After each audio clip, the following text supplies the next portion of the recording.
السلام علیکم ناظرین، پروگرام فیکٹ میٹرز کے ساتھ میں ہوں سزین جہان خان۔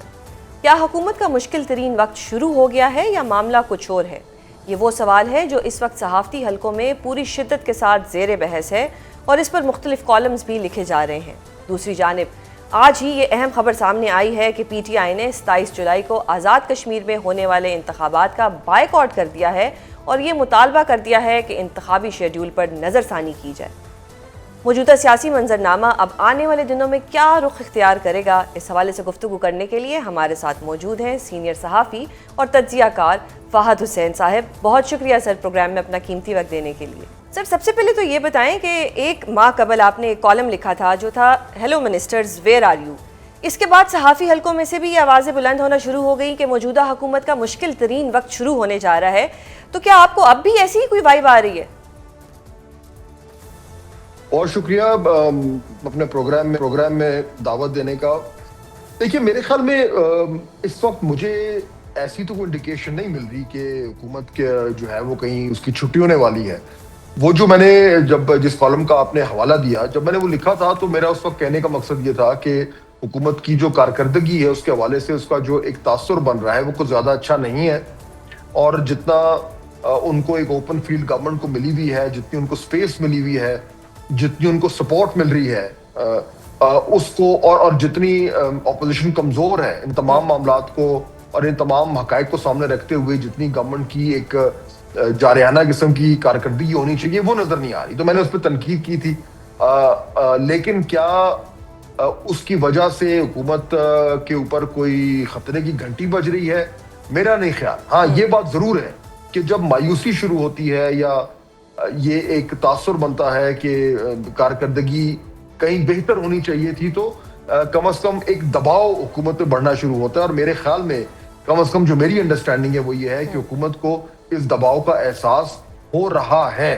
اب اس دباؤ کے احساس ہونے کے بعد کیا اس کی کارکردگی میں کوئی خاطر خواہ بہتری آئے گی، یہ وہ بڑا سوال ہے جس کا جواب کم از کم میرے پاس۔ اچھا، آپ نے خطرے کی گھنٹی کی بات کی، خطرے کی گھنٹی تو نظر نہیں آ رہی، ان میں تکبر آتا جا رہا ہے کہ ہاں جہاز لیا ہے، جو کرنا ہے کر لو۔ بٹ اس کے علاوہ آپ نے جو اپنا حالیہ کالم تھا اس میں یہ بھی لکھا تھا کہ نون لیگ حکومت کو بھی پی ٹی آئی کی طرح یہ لگنے لگا یا خوش فہمی ہو گئی ہے کہ ان کا کوئی سبسٹیٹیوٹ اویلیبل نہیں ہے، تو حکومت اپنی موجودگی کو جسٹیفائی بھی نہیں کر پا رہی، تو پھر یہ معاملات اب آہستہ آہستہ پوائنٹ آف نو ریٹرن کی طرف جا رہے ہیں۔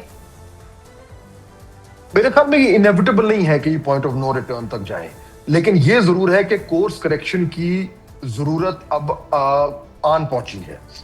اس کا مطلب یہ ہے کہ اس وقت اس حکومت نے تقریباً آپ دیکھیں کہ 2029 میں الیکشن ہونے ہیں اور یہ 26 کا درمیان آ گیا ہے، تو وقت گزرتا جا رہا ہے، 2.5 سال تو تقریباً اس گورنمنٹ کو ہو گئے ہیں۔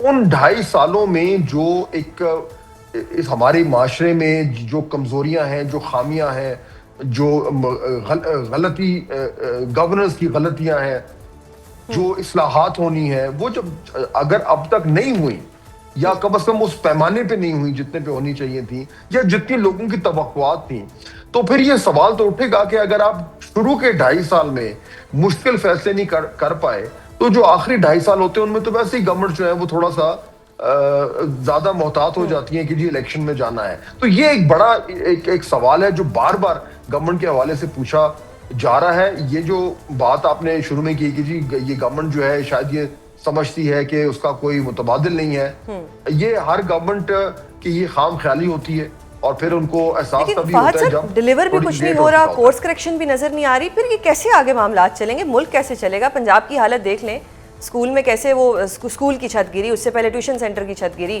مرضی کے بلز لے آتے ہیں، بلز پہ بھی میں آپ سے سوال کروں گی، پھر کیسے چلے گا؟ آگے بڑھے گا کیسے سب کچھ؟ دیکھیے 2 چیزیں نا، ایک تو یہ کہ جی آپ ڈے ٹو ڈے گورننس کر رہے ہیں، اور ڈے ٹو ڈے گورننس میں آپ جو ہے وہ اگر آپ سے کوئی سوال کرے کہ جی آپ نے کیا کیا، تو ایک لمبی چوڑی آپ ایک فہرست نکال کے ان کے سامنے رکھ دیتے ہیں کہ جی ہم نے یہ پروجیکٹ کیا اور فلانا پروجیکٹ کیا اور یہ بھی کیا اور tax to G D P ratio اتنا بہتر کر دیا۔ اب یہ ڈے ٹو ڈے گورننس ٹھیک ہے، ایک بحث چلتی ہے، لیکن جہاں پہ پاکستان کھڑا ہے اور جب سیاسی لیڈرز جو ہیں وہ یہ بات کرتے ہیں کہ جی ہم ملک کی تقدیر بدلنے کو آ رہے ہیں، تو وہ ڈے ٹو ڈے چھوٹے موٹے معاملات کی بات تو نہیں کر رہے ہوتے۔ وہ ان کا تو کہنے کا مطلب یہ ہوتا ہے یا ہونا چاہیے کہ وہ بڑی اصلاحات کریں گے، وہ بڑے ایک سویپنگ ریفارمز کریں گے جس سے جینوئنلی پاکستان اور پاکستانیوں کی تقدیر بدلے۔ وہ ریفارمز کرنے کے لیے آپ کو پولیٹیکل ول کی ضرورت ہوتی ہے. آپ کو مشکل فیصلے کرنے کے لیے آپ کے پاس ایک جگرا ہونا چاہیے, آپ کے پاس ایک یعنی اتنا حوصلہ ہونا چاہیے کہ آپ وہ کام کر سکیں جن سے اکثر و بیشتر آپ کو جو ایک ویسٹڈ انٹرسٹ ہوتے ہیں ان کا مقابلہ بھی کرنا پڑتا ہے. یہ گورنمنٹ, یہ اس وقت جو موجودہ گورنمنٹس ہیں, میرے خیال میں یہ کہنا غلط نہیں ہوگا کہ وہ جو ایک بڑی اصلاحات ہیں وہ یہ نہیں کر پائے. اور آپ دیکھیں کہ آج ہی بلکہ یعنی یہ ایک ورلڈ بینک کی ایک رپورٹ آئی ہے جس پہ کافی کچھ لکھا بھی جا رہا ہے, اس میں بھی یہی کہا گیا ہے کہ جو ایک فنڈامنٹل ایشوز ہیں پاکستان کے, سب کو معلوم ہے کہ وہ کیا ہیں. اگر آپ سب جانتے ہوئے کہ بھئی ہمیں کیا بڑے کام کرنے ہیں, پھر بھی وہ کام نہیں ہو رہے, اور آپ کو سپیس بھی ملی ہوئی ہے, آپ کو نہ عدلیہ سے خطرہ ہے, نہ آپ کو اپوزیشن سے خطرہ ہے, نہ آپ کو اسٹیبلشمنٹ سے خطرہ ہے, نہ آپ کو میڈیا سے خطرہ ہے, کہیں سے آپ کو خطرہ نہیں, نہ آپ کو باہر کی دنیا سے آپ کو سپورٹ مل رہی ہے, سب کچھ تو آپ کے پاس ہے. اس کے باوجود اگر آپ بڑے فیصلے نہیں کر پا رہے تو obviously پھر آپ کے اوپر تنقید تو ہوگی. لیکن فہد سر, یہ تو خواجہ صاحب کہتے ہیں کہ ہائبرڈ نظام ہے. اب شاید اس کی وجہ سے بھی ان میں بہت کانفیڈنس ہے کہ ہائبرڈ نظام ہے, ہمارے پیچھے ہمیں سنبھالنے والے لوگ ہیں. کیا کہیں گے آپ اس پہ کہ بھئی اب اگر اس طرح کا ہائبرڈ نظام چلے گا پھر تو ایسے ہی ہوگا؟ دیکھیے, ہائبرڈ نظام تو ٹیکنیکلی 2018 میں شروع ہو گیا تھا. پاکستان تحریک انصاف کے لوگ بھی کہتے تھے, لیکن پھر وہ ہائبرڈ نظام ختم بھی ہو گیا نا, اس کا سبسٹیٹیوٹ آ گیا. اس حکومت کا بقول آپ کے بھی کہ سبسٹیٹیوٹ ابھی تک نہیں ہے, یا اس کا سبسٹیٹیوٹ آ بھی سکتا ہے, یہ تو آپ بتائیں گے. آپ دیکھیں نا, جب پی ٹی آئی کی گورنمنٹ ایک ہائبرڈ نظام کے تحت حکمرانی کر رہی تھی تو وہ بھی ایگزیکٹلی کہتے تھے کہ ہمارا تو کوئی سبسٹیٹیوٹ ہے ہی نہیں. اس لیے ہمیں جب ان سے کہا جاتا تھا کہ جناب آپ سے گورننس تو ہو نہیں رہی, کام تو آپ سے ہو نہیں رہا, تو وہ کہتے تھے ہو نہ ہو ہمارے علاوہ کوئی ہے ہی نہیں. تو یہ تو ایک پرانی ایک دلیل ہے جو کئی بار پٹ چکی ہے. یہ میرے خیال میں اس گورنمنٹ کو بھی, میرے خیال میں آئی تھنک سو, کیونکہ تجربہ کار لوگ ہیں, ان کو یہ تو پتا ہے کہ متبادل ہمیشہ موجود ہوتا ہے, یہ کبھی نہیں ہوتا کہ نہ ہو. لیکن سوال یہ ہے کہ آپ کو جو کچھ ایک سپیس ملی ہے, آپ کو ہر طریقے سے جو ایک مدد حاصل ہو رہی ہے, اس کے تحت آپ ڈیلیور کیوں نہیں کریں. اب سوال یہ ہوتا ہے کہ اچھا جی کیونکہ ہائبرڈ سسٹم ہے تو کیا تمام تر تنقید جو ہے وہ صرف سول سائڈ پہ ہونی چاہیے؟ نہیں ہونی چاہیے. بات بالکل ٹھیک ہے. جب آپ حکمرانی کا بیڑا آپ نے اٹھایا ہوا ہے اور ایک پارٹنرشپ میں اٹھایا ہوا ہے تو پھر انگلیاں تو سب پہ اٹھیں گی. تو جب بات ہوتی ہے کہ جی کیا گورنمنٹ کے لیے خطرے کی گھنٹیاں بج رہی ہیں, تو وہ اس کا حوالہ ہمیشہ یہی ہوتا ہے کہ جی جو دوسرا پارٹنر ہے کہیں وہ تو فرسٹریٹ نہیں ہو رہا, اور اگر وہ فرسٹریٹ ہو رہا ہے تو پھر خطرے کی گھنٹیاں وہیں سے بجنی ہیں. یہ وہ سوال ہے جو ہر حکومت میں پوچھا جاتا ہے, اس حکومت میں بھی بات ہو رہی ہے. میرے خیال میں ابھی وہ سٹیج نہیں آیا. صحیح. اچھا ایک اور چیز بتائیں کہ یہ جو نون لیگ کے اہم ترین اتحادی تھے پیپلز پارٹی, انہوں نے آزاد کشمیر الیکشن سے پہلے ہی نون لیگ کے ساتھ جو ان کے خلاف جا کے JUI کے ساتھ ایک اتحاد بنا لیا ہے. اب یہ کہا جا سکتا ہے کہ پیپلز پارٹی بھی نون لیگ کا سیاسی بوجھ نہیں اٹھانے کے لیے تیار؟ نہیں, میرا نہیں خیال جی. میرے خیال میں پاکستان پیپلز پارٹی کو اچھی طرح معلوم ہے کہ وہ اس نظام کا حصہ ہے, اور وہ تب تک ہے جب وہ اس حکومت کے ساتھ بیٹھے ہوئے ہیں. وہ ضرور شور کریں گے, جو کرتے بھی ہیں, وہ تنقید بھی کریں گے جو کہ وہ روزانہ کرتے ہیں, لیکن کیا کوئی ایسا سٹیج آئے گا کہ وہ یہاں سے اس نظام سے باہر ہو جائیں گے؟ میرا نہیں خیال. جب تک یہ ہائبرڈ نظام قائم ہے تو پاکستان پیپلز پارٹی اس کا حصہ ہے. اس کی وجہ یہ ہے کہ اس نظام کے باہر پاکستان پیپلز پارٹی کے پاس بھی کوئی خاص جگہ نہیں ہے. ان کو الیکشنز نے یہ ثابت کر دیا کہ وہ اب سندھ میں ان کا ایک بیس ہے, اس کے علاوہ وہ کسی صوبے میں اس طریقے سے اپنے زور بازو سے وہ وہاں تک نہیں پہنچے جہاں پہ وہ آج بیٹھے ہوئے ہیں. جو ان کے پاس آئینی عہدے ہیں وہ بھی اسی نظام کا حصہ ہونے کی وجہ سے ان کے پاس موجود ہے. تو ان کا جو اس وقت سیاسی اور ریاستی وزن ہے وہ اس نظام کے اندر ہی ہے, اس سے باہر وہ نہیں ہے. تو میرے خیال میں وہ نظام میں رہتے ہوئے اپنے لیے جگہ بنائیں گے, باہر نہیں جائیں گے. اچھا, آزاد کشمیر انتخابات کی بات ہو رہی ہے, PTI نے بھی آج بائیکاٹ کر دیا ہے کہ وہ ان کا حصہ نہیں بنیں گے. اب یہ پہلے اس طرح PTI نے کبھی بائیکاٹ نہیں کیا, اب یہ بائیکاٹ کو آپ کس طرح سے دیکھ رہے ہیں کہ اب آگے کیا ہونے جا رہا ہے؟ نہیں دیکھیں, میرے خیال میں یہ تو پاکستان تحریک انصاف کے اندر جو ایک سیاسی طور پر ایک غلط فیصلے ہو رہے ہیں, یہ اس کی ایک عکاسی کرتا ہے. بوائیکاٹ, الیکشن بوائیکاٹ کرنا ہمیشہ ایک غلطی ثابت ہوئی ہے جس نے بھی کیا, اور بہت ساری جماعتیں جو ہیں وہ اپنی غلطی سے سیکھ چکی ہیں. پاکستان تحریک انصاف کا مسئلہ کچھ اور ہے. ان کے یہاں کیونکہ جو ایک سول ڈیسیشن میکر ہیں ان سے کسی کا کانٹیکٹ نہیں ہے, تو اس کے جماعت کے اندر جو فیصلہ سازی کا فقدان ہے, جن کے آپس میں جو جھگڑے ہیں, جو ان کے رینک و فائل میں جو دراڑیں ہیں, یہ اس کا نتیجہ ہے کہ اس طرح کی فیصلہ سازی ہو رہی ہے. اس سے وہ اپنا جو سیاسی پوزیشن ہے اس کو اور زیادہ خراب کر رہے ہیں, مستحکم نہیں کر رہے. لیکن obviously اگر آپ ان کے پوائنٹ آف ویو سے دیکھیں تو یہ بات سمجھ میں آتی ہے کہ ان کو بالکل دیوار کے ساتھ لگا دیا گیا. دیوار کے ساتھ لگا دیا گیا. اب ان کا آرگیومنٹ یہ بھی ہے کہ بھئی ہمیں تو لیول پلینگ فیلڈ مل نہیں رہی, چاہے وہ 2024 کے الیکشن ہو یا پھر وہ یہ ابھی جو ریسنٹلی جی بی میں ہوا ہے. تو کہتے ہیں جب ہمیں کچھ آپ نے کرنا ہی نہیں, مرضی کے آپ نے فیصلے لے کے آنے ہیں, مرضی کے لوگ آپ نے لگانے ہیں, تو پھر ہم اس کا بائیک آؤٹ کر دیتے ہیں. دیکھیے پاکستان میں اپوزیشن کو کبھی بھی لیول پلینگ فیلڈ نہیں ملتی, یہ تو ایک سیدھی سی بات ہے, ہمیں اچھا لگے برا لگے نہیں ہونا چاہیے. ان سے تو سمبل بھی چھین لیا, پارٹی بھی بند کر دی, لیڈر کو بھی جیل میں ڈال دیا, الیکشن کیمپین بھی نہیں کرنے دی, لوگوں نے خود ڈھونڈ کے ان کو ووٹ دیا, پھر فارم 47 سے نتیجہ بھی بدل دیا, جو ان کا ایک موقف ہے. یہ ہمیشہ سے کہتے ہیں کہ جی ہمارے ساتھ اس طرح ہوا ہے. صحیح کہتے ہیں, اور اس سے پہلے جو جماعتی تھیں جب ان کے ساتھ ایسا ہوتا تھا تو وہ بھی صحیح کہتے تھے. یہ ہمیشہ سے ہوتا آ رہا ہے. اگر پاکستان تحریک انصاف سمجھتی ہے کہ جی اس کے ساتھ کوئی نئی زیادتی ہو رہی ہے تو ایسی بات نہیں ہے. ڈگریز کی بات ہو سکتی ہے کہ جی کسی کو کم تھا کسی کو زیادہ تھا, لیکن this is the way that things are done in Pakistan. دیکھنا یہ ہے کہ جب آپ اس طرح کی پوزیشن میں آ گئے ہیں اور آپ کے پاس فیس بڑی کم ہے اور آپ کے اوپر ہر طرح کا دباؤ ہے, تو پھر آپ نے اپنی سیاست کو کس رخ لے کے جانا ہے, کس طریقے سے آپ نے اس کا مقابلہ کرنا ہے. وہاں پہ آپ کو فیصلہ سازی کی ضرورت ہوتی ہے. پی ٹی آئی کا پرابلم یہ ہو رہا ہے کہ وہاں پہ ایک سینٹرلائز ڈیسیژن میکنگ کا جو سسٹم تھا وہ ڈسٹرب ہو گیا. سر ایک اور چیز بتائیں کہ ایوان میں کچھ ایسے بل آئے ہیں جو بڑے عجیب ہیں, جس میں آئی ٹی بل ہو, پھر ہیبیچول افینڈر بل ہو. اس طرح کے جب بلز آتے ہیں تو یہ حکومت کا کیا مائنڈ سیٹ دکھاتے ہیں؟ حکومت کا یہ مائنڈ سیٹ دکھاتے ہیں کہ حکومت جو ہے وہ اس نظام پہ اتنی زیادہ ڈیپینڈنٹ ہو گئی ہے کہ اس کے پاس اب وہ ابیلٹی کو رہ نہیں گئی کہ وہ کسی بھی چیز کو ریزسٹ کر سکے. اب دیکھیں جو آپ ہیبیچول افینڈرز کے بل کا ذکر کر رہی ہیں, اس پہ جب شور مچا تو واپس لیا گیا, یا کم از کم اس کو واپس کمیٹی میں دیا گیا.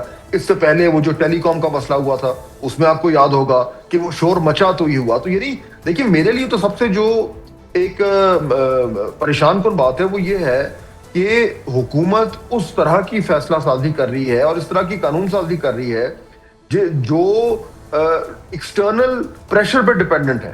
یعنی ان کے اپنے کوئی نہ تو اپنے فلٹرز ہیں, نہ اس طرح کی وہ سوچ ہمیں نظر آ رہی ہے, یا نہ ہی کوئی انٹرنل ڈیبیٹ کا کوئی سسٹم نظر آ رہا ہے جہاں پہ اگر کوئی چیز کمزور ہے یا اس میں کوئی جھول ہے تو اس سے پہلے کہ وہ فلور آف دا ہاؤس پہ آئے وہ انٹرنلی جو ہے تو اس طرح کے ریڈ فلیگز اٹھا دیے جائیں کہ لوگ کہیں گے نہیں اس کو ٹھیک کرنا ہے. پبلک میں لا کر ٹیبل کر کمیٹیوں سے پار کرا کر پھر واپس لینا, یہ تو حکومت کے اوپر جو ہے وہ ایک it leaves a really bad impression. اور انفارچونیٹلی یہی وہ ایشو ہے جو بار بار جس کا میں بھی ذکر کر رہا تھا کہ گورنمنٹ جو ہے جتنی اس کو سپیس ملی ہوئی ہے اس کو اس سے کہیں زیادہ پرفارم کرنا چاہیے, وہ نہیں کر پا رہی.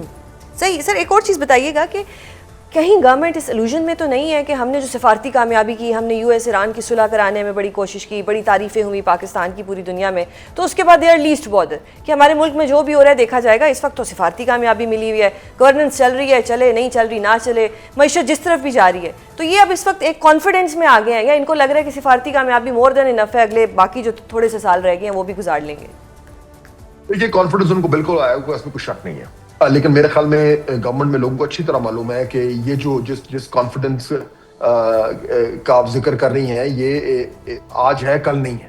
یہ پہلی بار تو ہے نہیں کہ پاکستان کو اس طریقے سے جو ہے وہ دنیا میں پذیرائی مل رہی ہے. کئی بار یہ پہلے ہو چکا ہے اور اینڈ میں جب آپ کے جو گھر کے اندر کے جو مسائل ہیں وہ حل نہیں ہوتے تو پھر آپ کو بہت سارے پرابلمس کا سامنا کرنا پڑتا ہے. حالانکہ یہ کریڈٹ سول حکومت کا تو نہیں ہے, یہ اصل میں سول حکومت کا تو کریڈٹ ہے بھی نہیں.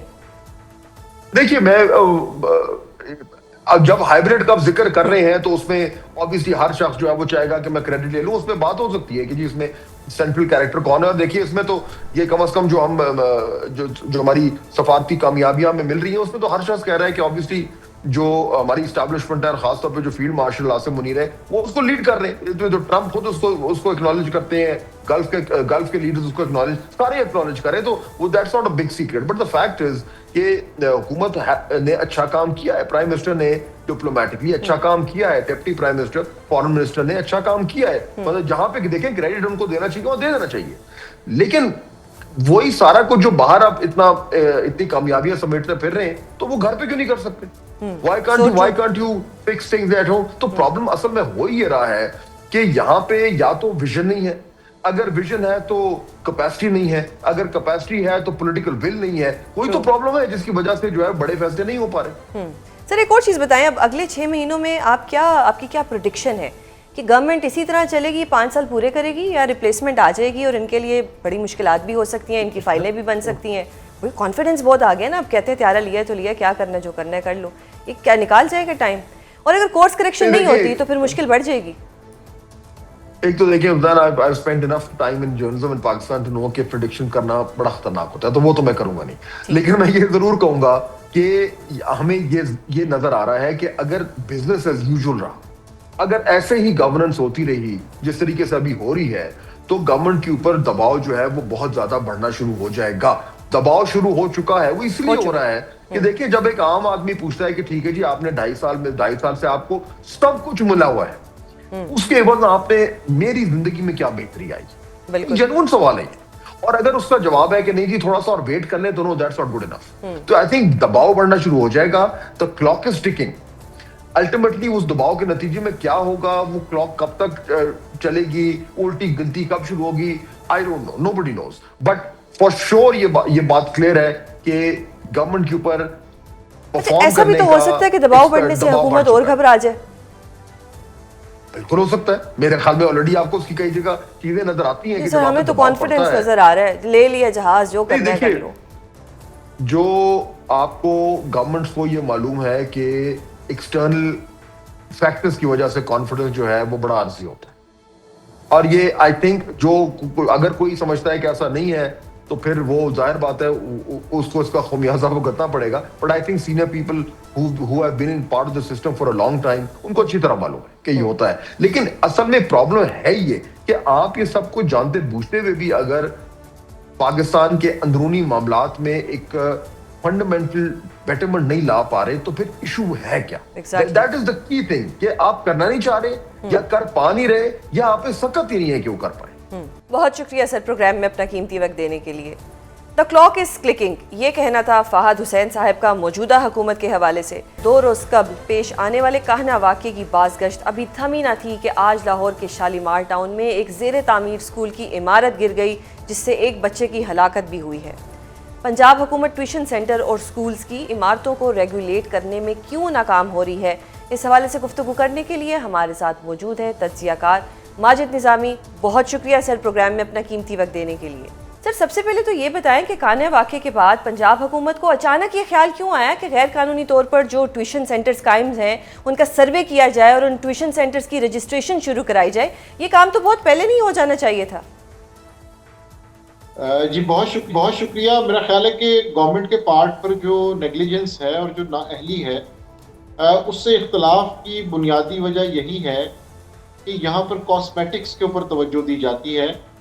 جو گراؤنڈ ریئلٹیز ہیں, جو بنیادی مسائل ہیں, ان کی طرف نہیں دیکھا جاتا, کیونکہ وہ ایک ٹائم ٹیکنگ پروسیس ہے جس میں آپ کو نظام انصاف کی, اپنی گورننس کی بنیادیں ٹھیک کرنے کی ضرورت ہوتی ہے. اس کام کی طرف کوئی توجہ نہیں دیتا, بلکہ کاسمیٹک میئرز جو ہیں اس کے اوپر زیادہ توجہ دی جاتی ہے. اب یہ جو ایک کیس سٹڈی ہے, اس کے طور پہ اگر ہم اس سانحے کو دیکھیں تو یہ ایک پورے سسٹم کا آپ کو فالٹ نظر آتا ہے. نمبر 1 یہ ہے کہ وہ خاتون کیوں یہاں پر ایک ٹیوشن سینٹر کھولنے پر مجبور ہوئی, کیونکہ ان کے ہسبینڈ جو ہیں وہ بے روزگار تھے. ان کی جو ریڑھی تھی اس کو وہاں پر مارکیٹ کے اندر پلیسمنٹ کے مسائل تھے. اب یہ پہلا وہ مسئلہ ہے کہ جس کے اوپر ہم پیرا فورس کے اوپر جب بات کرتے ہیں, تو جب ہم یہ کہتے ہیں کہ جی آپ تجاوزات کے خلاف تو بات کرتے ہیں, لیکن ان کو متبادل جگہ کون دے گا, یہ ایک کوشچن ہے. اس کے بعد دوسرا معاملہ یہ ہے کہ اس ٹوٹی پھوٹی چھت کے نیچے جو بچے پڑھ رہے تھے وہ کیا فیس دے رہے تھے. کیا آپ یقین کر سکتی ہیں, کوئی 300 روپیہ دے رہا تھا, کوئی 500 روپیہ دے رہا تھا, کوئی 600 روپیہ دے رہا تھا.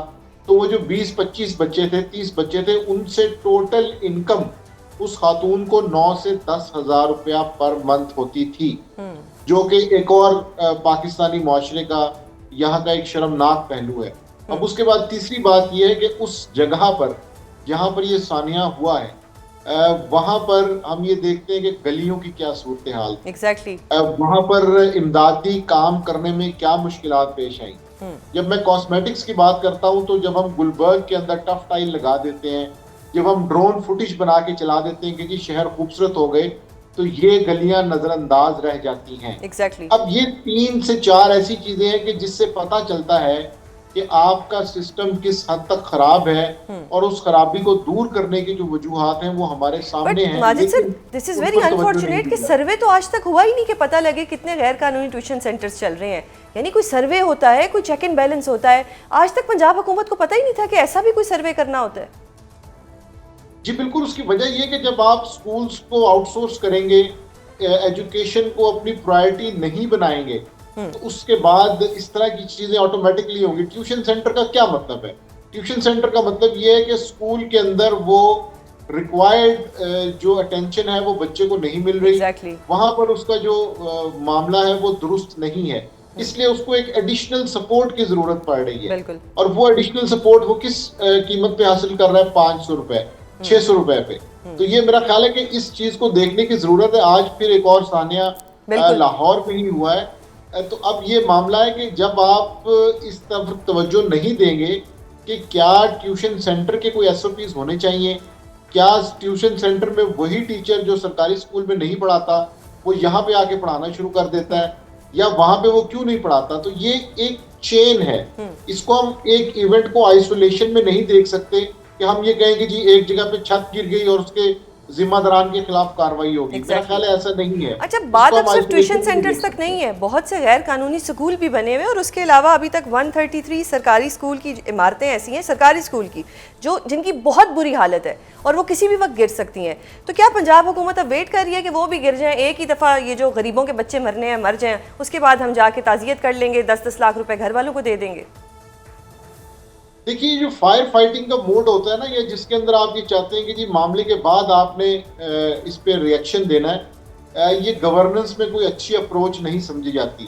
گڈ گورننس نام ہی اس بات کا ہے کہ آپ وقت سے پہلے ان چیزوں کو اسیس کریں, پرابلمس کو آئیڈینٹیفائی کریں اور اس کے سلوشن کی طرف بڑھیں تاکہ یہ واقعات کم سے کم ہوں. اگر اس کے بعد آپ نے انکوائری کمیٹی بنانی ہے, اس کے بعد آپ نے سرویز کرنے ہیں, تو اس کا مطلب یہ ہے کہ آپ کا موجودہ سسٹم ڈیلیور نہیں کر پا رہا.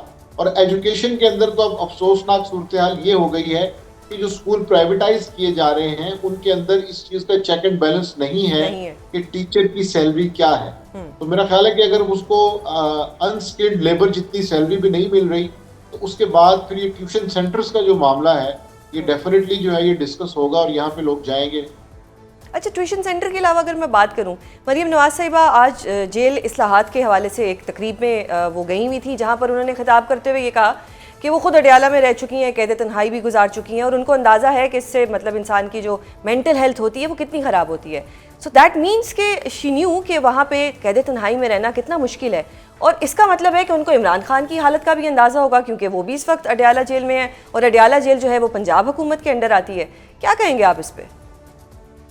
دیکھیے, اس میں یہ جو انتقام کا ایک دائرہ ہے یہ ختم ہونے کا نام نہیں لے رہا, اور اسی وجہ سے ہم یہ دیکھتے ہیں کہ جب آئینی ترامیم کی جاتی ہیں تو اس میں سپریم کورٹ کے ججز کا, ہائی کورٹ کے ججز کا تو بڑا خیال رکھا جاتا ہے, دیکھا جاتا ہے کون کیا کام کر رہا ہے. لیکن ضلعی عدلیہ جس کے اوپر سب سے زیادہ پریشر ہے, جہاں پر لاکھوں مقدمات زیر سماعت ہیں, جن کی وجہ سے جیلوں کے اوپر ایک پورا کا پورا بوجھ بنتا ہے, اس جانب کسی بھی ترمیم میں توجہ نہیں دی جاتی. نہ ہی پروونشل گورنمنٹس جو ہیں وہ اپنے اپنے صوبوں میں اس کے حوالے سے کوئی ریفارمز کرتی ہیں. تو اس لیے میرا یہ خیال ہے کہ اس طرح کی جتنی بھی کانفرنسز ہوتی ہیں, یہاں پر جتنی بھی تقریریں ہوتی ہیں, ان کا ریئلٹی سے تعلق نہیں ہوتا. اگر مریم نواز شریف صاحبہ کو اس چیز کی فکر تھی تو ایٹ لیسٹ پنجاب کے اندر جو لوور کورٹس کا نظام ہے وہ عدلیہ کے ساتھ مل کر, پروسیکیوشن کے ساتھ مل کر اس کے اندر کوئی ایسی بہتری آنی چاہیے تھی کہ جیلوں کے اوپر جو اضافی بوجھ ہے وہ کم ہو, اور جیلوں کے اندر جو لوگ موجود ہیں ان کے بارے میں پیپر میں تو آپ ضرور کہتے ہیں کہ جی فلاں کو ویڈیو کال کی سہولت میسر ہے, فلاں کو فون کال کی, لیکن کیا پریکٹیکلی ایسا ہو رہا ہے کہ نہیں ہو رہا؟ وہ تمام لوگ. اچھا سر, یہ اوور آل جو ہم سینیریو دیکھ رہے ہیں, اڈیالہ جیل ہو یا اس وقت جو حالات ہیں پنجاب کے اندر, اب اس کا کیا مطلب سمجھا جائے کہ کیا مریم حکومت کو اس چیز کا اندازہ ہے کہ ہم لوگ فیل ہو چکے ہیں گورننس میں, چاہے وہ اکانومک مینجمنٹ ہو, چاہے وہ عام انسان کی زندگی ہو, یا ان کو یہ بڑا کانفیڈنس ہے کہ وی آر ارریپلیسیبل, ہمیں کوئی نہیں ہٹا سکتا, ہم تو اپنے 5 یا 10 سال پورے کر کے جائیں گے؟ دیکھیے اقتدار کی بلندی کا جب ہم فریز یوز کرتے ہیں تو بلندی پہ جا کر ڈیفینیٹلی جو آکسیجن ہے وہ ذرا کم ہو جاتی ہے، اور جب آکسیجن کم ہوتی ہے جو لوگ ہائکنگ کرتے ہیں وہ بخوبی جانتے ہیں کہ اس کا عقل پہ کیا اثر ہوتا ہے، دماغ کی ورکنگ جو ہے وہ سلو ہو جاتی ہے۔ اسی طرح میں بھی یہ سمجھتا ہوں کہ جو لوگ اقتدار کی بلندی پر ہوتے ہیں وہ نارمل تھنکنگ ان کے لیے خاصی مشکل ہو جاتی ہے، اور اسی لیے وہ یہ سمجھتے ہیں کہ ہمارے ارد گرد جو بھی لوگ خوشامد کر رہے ہیں، پازیٹیو رپورٹنگ کر رہے ہیں، وہ سارے لوگ ٹھیک ہیں، اور باقی لوگ جو ہیں ان کو ہمارے سے کوئی حسد ہے، جلن ہے، وہ ہمیں خوشحالی کی طرف، پراسپیرٹی کی طرف جاتا نہیں دیکھ سکتے۔ تو یہی معاملہ پنجاب گورنمنٹ کے ساتھ بھی ہے کہ جب آپ بجٹ کے اندر 1,000 روپے کی جگہ 9,55 کروڑ روپیہ خرچ کریں جہاز کی خریداری کے اوپر، ایگزیکٹلی، اور اس کے بعد لیکن سر وہ کہتے ہیں لیے جہاز کیا کر لیں گے، ہاں لیے، وہ بڑے خوشی سے فخر سے کہتے ہیں۔ مائنڈ سیٹ کو ظاہر کرتا ہے۔ قطر میں ہونے والے ایران امریکہ مذاکرات کے پہلے راؤنڈ کے حوالے سے گفتگو کرنے کے لیے ہمارے ساتھ موجود ہیں سابق مستقل مندوب برائے اقوام متحدہ منیر اکرم صاحب۔ بہت شکریہ سر پروگرام میں اپنا قیمتی وقت دینے کے لیے۔ سر قطر میں ایران یو ایس ٹاکس کا راؤنڈ ہوا، اس کو دیکھ کے آپ کو کیا لگ رہا ہے کہ آگے جو ہے راستہ نکل آئے گا یا مزید مشکلات بڑھ سکتی ہیں؟ میری نظر سے یہ مذاکرات جو ہوئے ہیں جو انڈائریکٹ ہوئے ہیں، پر اس سے یہی نظر آتا ہے کہ دونوں فریقین چاہتے ہیں کہ جو ایم او یو ہے اس پہ کوئی پیش رفت ہو اور آگے چیزیں بڑھیں۔ مسئلے کافی سارے ہیں جو سننے میں آ رہا ہے کہ اب تک توجہ یہی تھی کہ ہرموز کے اوپر کیا فیصلے ہوں گے اور کس طرح سے ہوں گے۔ تو مشکلات تو ہوں گی ضرور، پر یہ دونوں فریقین شاید نظر آتا ہے کہ چاہتے ہیں کہ مذاکرات ہوں اور جو ایم او یو سائن کیا ہے وہ اس کو امپلیمنٹ کیا جائے، پر مشکلات ضرور ہوں گی اس میں۔ سر آپ نے ہرمز کی بات کی، ایرانی وزیر دفاع نے بڑا کلیئرلی کہا ہے کہ ایران کا ایٹامک پروگرام اور ہرمز جو ہے وہ ان کی ریڈ لائن ہے۔ اب اگر اس طرح کے بیانات آئیں گے یا اس طرح سمجھا جائے گا تو کیا یہ فائنل پیس ڈیل ہو جائے گی، یا آپ کو لگتا ہے کہ یہ ایک ایشو لگا ہی رہے گا؟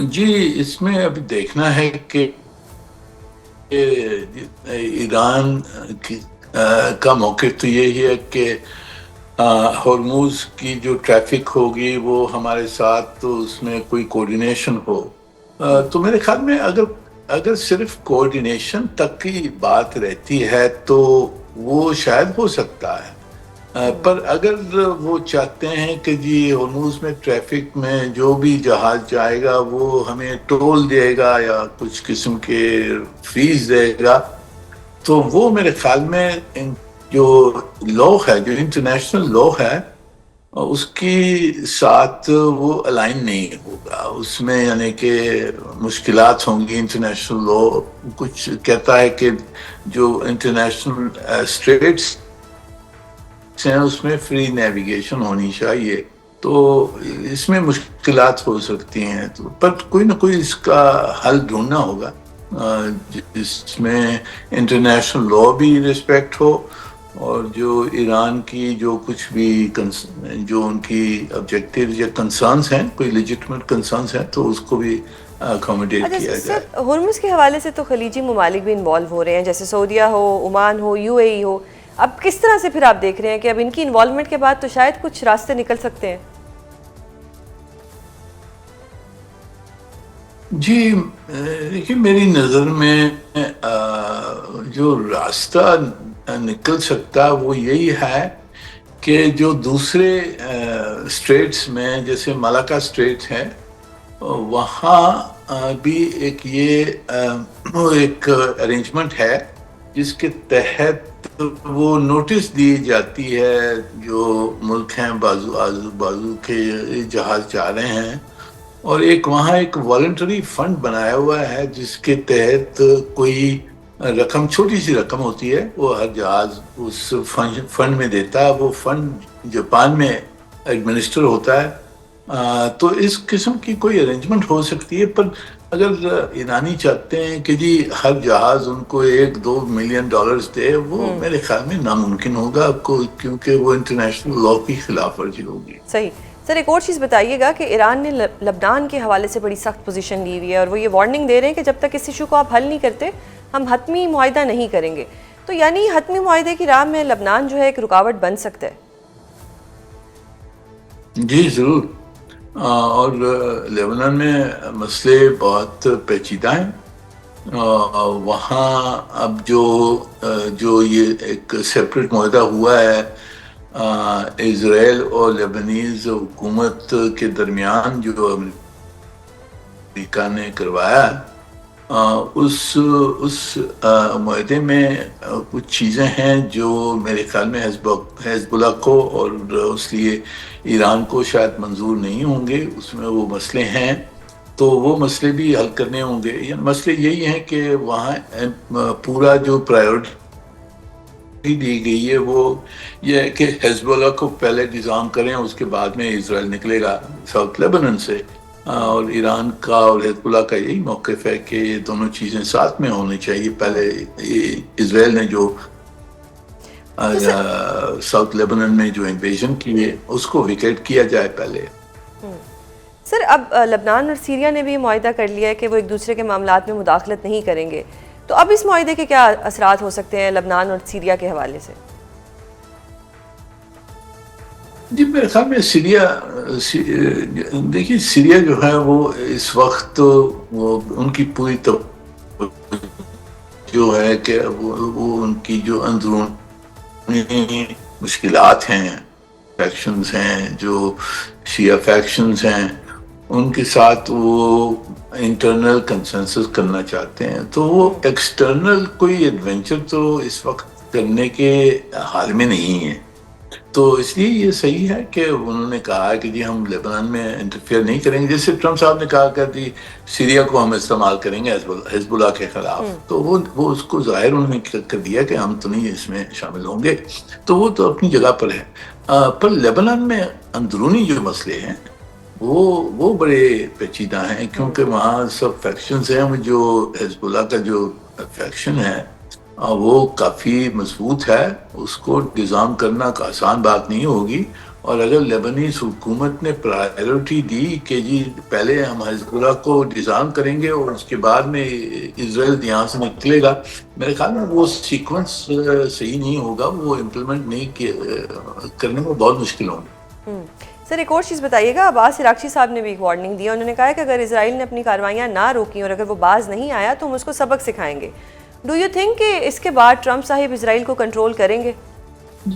دیکھیں اسرائیل کو کنٹرول کرنا مشکل ہے۔ اب اسرائیل کے ساتھ جو امریکہ نے لیبنیز حکومت کے ساتھ جو معاہدہ کر دیا ہے، اس کے تحت اگر وہ حزب اللہ کو لیبنیز حکومت اگر اس کو ڈیزارم نہیں کر سکتی ہے تو پھر اسرائیل کو پوری ایکسکیوز مل جائے گی کہ وہاں جاری رہے، ان کی جو جنگی کارروائیاں ہیں وہ جاری رہے۔